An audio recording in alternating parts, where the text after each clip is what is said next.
nagbabahagi kung paano nakakaapekto ang kanilang kultura, pamilya at paniniwala sa paraan nila ng pagharap sa stress. Ilang araw po, ito po ako na natin guest na si Leia. Ang aking tanong ay, paano mo nakaharap ang stress?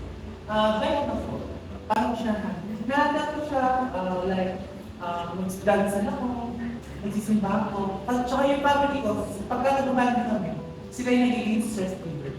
Parang sila nagbibigay ng lakas ng loob sa akin para bumawi ulit sa mga problem. Thank you. Ay, paano mo i-handle ang stress mo? Ako yung nakakal ko yung stress ko. So, pag mag-isa, or kaya minsan, pagka-stress talaga ako, gusto kong kasama yung mga kaibigan ko, hang up ko. Ano yung critical needs mo para ma-handle mo yung stress mo? Siguro kapag sulat ako ng diary, tapos pupunta ako sa cemetery para magkwento sa mga nangyayari. Isa din siya sa reason kung bakit napapagayos ko. And lastly, Juliana, paano mo i-handle ang stress mo? Inaano ko yung stress ko na ako muna mag-isa, yung may sarili akong space. Tapos, paano ko muna yung stress ko mag-isa. After naman ng friend, nagdadasal ka, nakakipin ng work. After naman, yan mga nagsasabi ko, ako lang mag-isa. Saka ako nakakipag-usap sa mga kaibigan, sa family, para wala na yung mga parang hindi ko na maisip yung stress na yun. Meron akong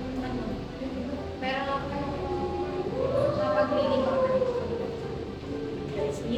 Kapag hindi ko na ma-handle yung stress ko, ang simpleng ginagawa ko lang is pupunta ako sa isang lugar na tahimik lang kasi mas gusto ko yung tahimik lang para makapag-isip-isip ako.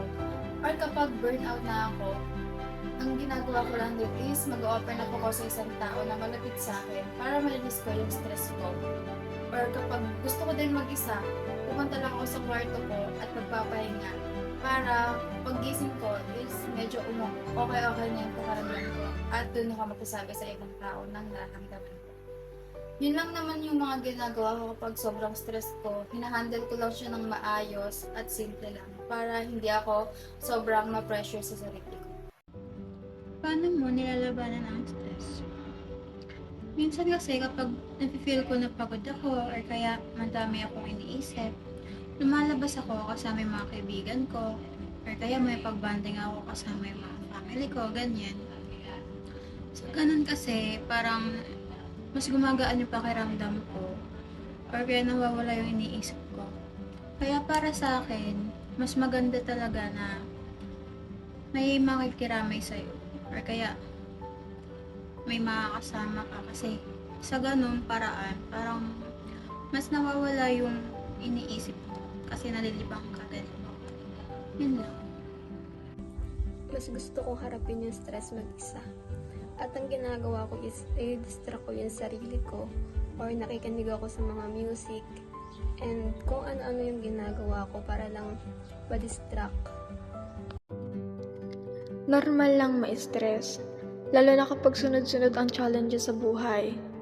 Pero tandaan, hindi mo kailangan kayanin lahat ng mag-isa. Huminga ka muna, magpahinga at bigyan ng oras ang sarili. Focus on what you can control and let go of what you can't. Kapag kalmado ang isip, mas madali mong mahahanap ang solusyon sa kahit anong problema.